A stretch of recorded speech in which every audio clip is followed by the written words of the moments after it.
अस्सलाम स्टूडेंट्स, आज हमारा सेकंड चैप्टर जो है उसका लास्ट टॉपिक है, जिसमें फर्स्ट टॉपिक है हमारा स्पीशीज। स्पीशीज की एक डेफिनेशन है कि स्पीशीज हम किसे कहते हैं, सिमिलर जो ऑर्गेनिजम्स होते हैं, ग्रुप ऑफ ऑर्गेनिज्म जो एक दूसरे के साथ इंटरब्रीड कर सकते हैं और as a result fertile offspring produce कर सकते हैं, उनको हम स्पीशीज कहते हैं।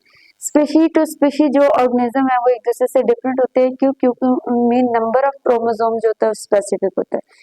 फॉर एग्जाम्पल अगर मैं कहती हूँ कि ह्यूमन है, तो ह्यूमन स्पीशीज जो है इनके हर सेल के अंदर 46 क्रोमोसोम प्रेजेंट होते हैं। इसी तरह डिफरेंट स्पीशीज के अंदर नंबर ऑफ क्रोमोसोम्स जो होते हैं वो स्पेसिफिक होते हैं, इसलिए हम इनको एक दूसरे से बिल्कुल सेपरेट रखते हैं और इसलिए हम कहते हैं कि डिफरेंट स्पीशीज के मेंबर आपस में इंटरब्रीड नहीं कर सकते due to their difference in chromosome number.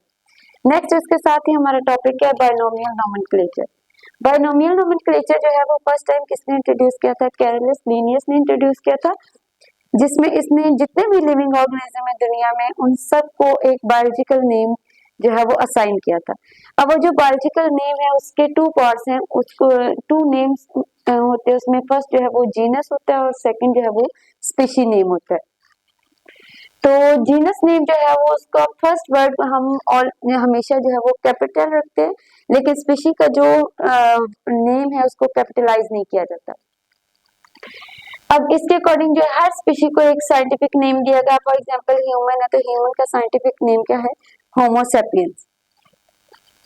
अब इसके इम्पोर्टेंस क्या है या क्यों ये सारा सिस्टम इंट्रोड्यूस किया गया, क्यों हर ऑर्गेनिज्म का एक बायोलॉजिकल नेम जो है वो रखा गया? तो अब देखो कि दुनिया में जितने भी कंट्रीज हैं, हर कंट्री में डिफरेंट रीजन्स में डिफरेंट लैंग्वेजेस बोली जाती हैं। इवन आप पाकिस्तान में भी देखो तो पाकिस्तान के डिफरेंट रीजन्स में डिफरेंट लैंग्वेजेस बोली जाती है। उर्दू भी है, पंजाबी भी है, सिंधी भी है। केपीके में वो अपनी जो है वो पश्तो जुबान में बात करते हैं। तो हर जगह में डिफरेंट जो है आपको के लिविंग ऑर्गेनिज्म के डिफरेंट नेम्स बोले जाते होंगे। फॉर एग्जांपल ब्रिंजल है तो ब्रिंजल जो है ये इसका इंग्लिश में नेम है, लेकिन उर्दू में इसका हम बैंगन बोलते हैं। इसी तरह पंजाबी में इसको बताऊंगो बोला जाता है।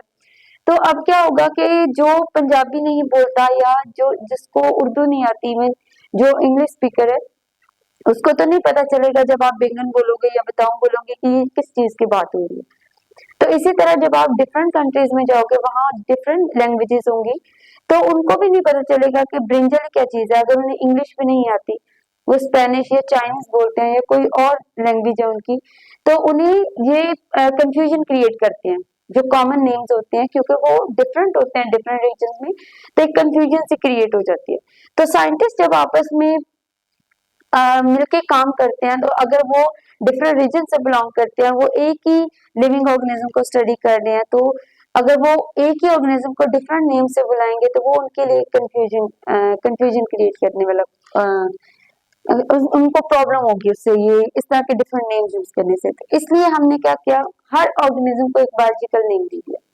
अब चाहे आप जो भी लैंग्वेज यूज कर लो, आप जिस रीजन से भी बिलोंग करते हो, लेकिन जब आप उसका बायोलॉजिकल नेम दोगे तो वो सब जगह पे सेम रहेगा। तो इसलिए आप जब भी होमो सैपियंस बोलोगे तो इसका मतलब है कि आप ह्यूमंस की बात कर रहे हो।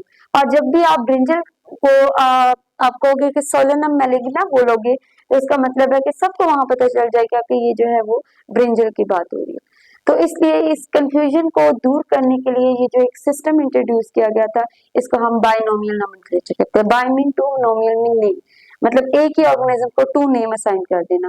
फर्स्ट जो है वो उसके जीनस से नेम लिया जाता है कि वो कौन से जीनस से बिलोंग करता है, और सेकंड जो है उसका स्पीशी नेम होता है कि उसकी स्पीशी क्या है, उसके अकॉर्डिंग उसको नेम दिया जाता है। Okay students, thank you so much.